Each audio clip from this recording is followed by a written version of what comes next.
David Evans carried his Aunt Cassie from her bedroom to the sun porch, laughing at her squeak of protest. "Put me down, you dreadful boy! I'm capable of walking through the house on my own!"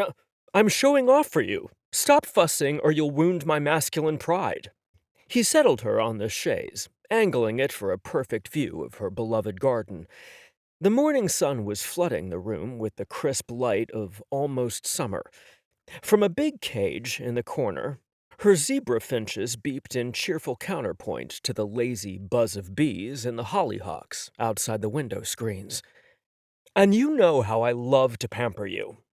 She patted his arm, smiling up at him as he smoothed a coverlet over her knees.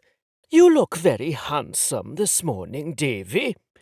A faint Welsh lilt still shaded her voice, even after 6 decades of living in Oregon. "I've not seen that tie before, have I?" "What? This old thing?" David flicked the corner of his blue-on-blue polka-dot bow tie he'd saved for this exact occasion. "I start a new gig today, Auntie. Temporary office manager for a real live healthcare provider, so I dress to impress." "Really?" Her fragile skin puckered between where her eyebrows used to be. "Ms. Fisher assigned you to a medical practice." David dodged her shrewd gaze by fiddling with the blinds, adjusting them so the sun didn't shine directly in her face. "Sandra's out with a nasty flu. Her assistant is the one who placed me." When poor frazzled Tracy had called with the offer, he'd almost reminded her he'd been permanently exiled to telecommuting limbo, but then she told him the job was for Dr. Alun Kendrick. Just once, a few months ago, he'd had a very small transcription assignment for the psychologist. He'd prayed for another, because, God, that voice. A British accent that put Colin Firth to shame. No doubt about it, the man was total ear candy. So, he'd neglected to mention that Sandra had banned him from office positions. For life. On paper, he'd fit this position perfectly. In practice, well, there was always a first time. Besides, forgiveness, way easier than permission. "Are you sure this is wise?" Aunt Cassie's mouth quirked up in a ghost of her old sly grin.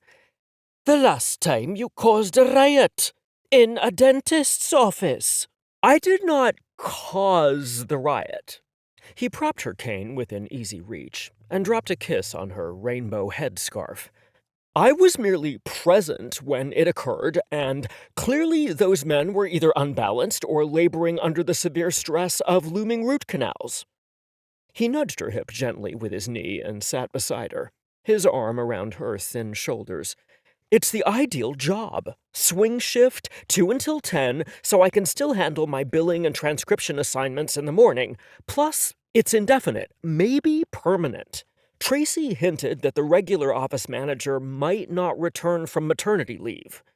Aunt Cassie plucked at the blanket on her lap, pulling out tiny tufts of green and blue fluff. "Don't hope for someone else's misfortune, Davy. It's bad for your spirit." "I'm not. Truly, I'm not. But if she chooses to spend longer at home with her baby, I'm more than happy to keep her chair warm and her desk competently staffed." She sighed. "All right. You know best. Show me your lucky earring." David turned his head to flash the onyx stud his aunt had given him on his 13th birthday. "Never without it." "You have your worry stone."